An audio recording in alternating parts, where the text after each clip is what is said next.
Hello, welcome to the Rideshare Daily Driver channel. Today, I want to talk about key performance indicator, also known as KPI.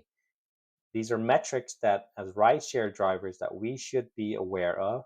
We should know our own numbers to determine how we are doing, whether it's worth it to drive or not. So there are three things that we need to consider. And the first one is the all important money. How much money do you earn from rideshare driving? Second is time. How much time do you spend behind the wheels? And third is distance. How many miles are you putting in? All right, let's talk more about the money aspect. I would say this is your gross earnings. Most of it will be coming from fares.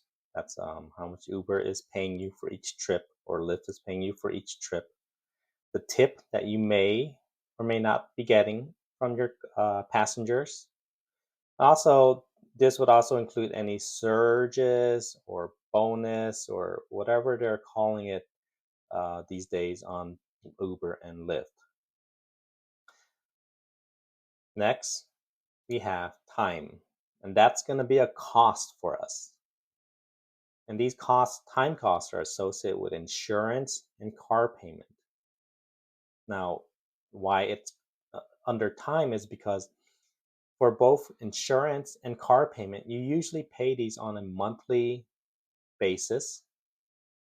And it doesn't matter how far you are driving or how little you are driving, you're still paying the same amount of insurance. You're paying the same amount for your car on a monthly basis. So if you can figure out how long you're driving each on a monthly basis, you can determine how much insurance and how much your car payments are on an hourly basis. Next, we have distance. Distance costs, I associate this with gas costs, your oil change, and your tires. Now here, it doesn't matter about how long you drive, it matters about how far you drive. The farther you drive, the more mileage that you put, the more gas that's going to cost. The more mileage that you put in your car, the more often you'll have to change your oil and tires. So here, it doesn't matter if you're driving for 10 hours a week or 40 hours a week. It really matters whether you're driving 10 miles or 100 miles, because all of those are associated with gas costs, oil change costs, and tire costs. So let's talk about how all of this ties back into money. So you have your gross earnings, which is the money that you earned from Uber and Lyft. You have your cost, which is your time and distance.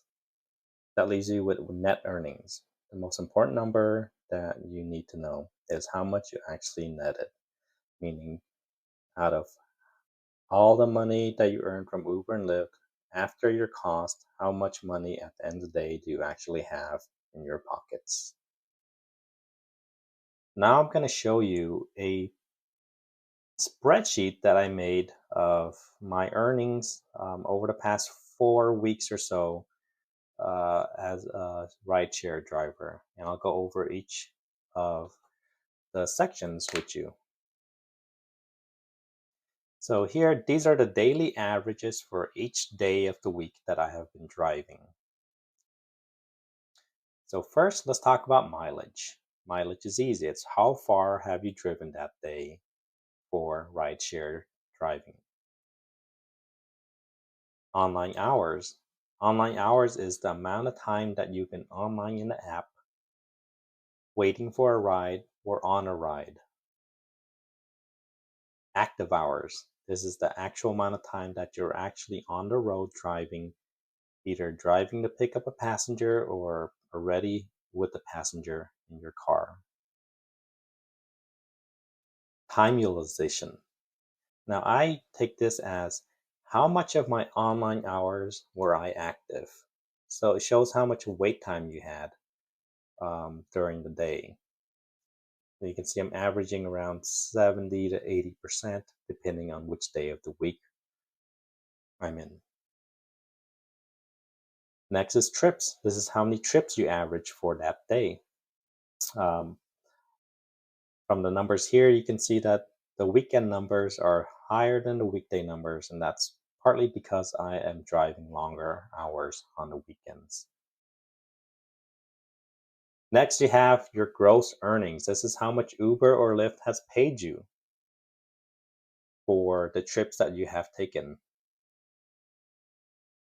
Next, we have your out of pocket cost. This is their time and distance cost that's coming into play. How much gas you spent, how much insurance costs you for that day, and how much maintenance costs you for that day. Net earnings. This is that most important number. It's the amount that you are putting in your pocket at the end of the day after your cost.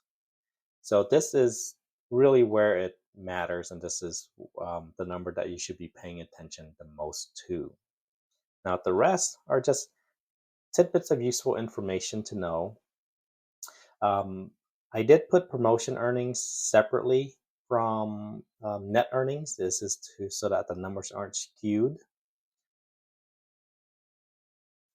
Net per gross earnings is just showing you how much of your gross earning are you actually netting. So you can see it's around 70%. This makes it easy when you do the math in your head. If you're taking a $10 trip, you'll net around $7 of that. This helps me keep track of my tips. How many tips am I getting? And how much tip am I getting? This shows me how much do my tips compromise of my overall earnings, and how many tips am I getting per trips. Next, we have some other information: average mile per trip, average gross per trip, average active minutes per trip. This just gives you a general idea of how the type of rides and the kind of rides that you're doing, whether they are long rides or short rides, and how much the rides are earning you. Then at the end, we have average gross mile earned. Um, this is for each mile that you're driving, how much money are you earning on those miles? Average gross per online hours earned. It means when you're in a car, either waiting for a ride or already on a ride, how much money you're earning. Your average gross per active hours is usually the number that Uber or Lyft refers to when they talk about driver pay.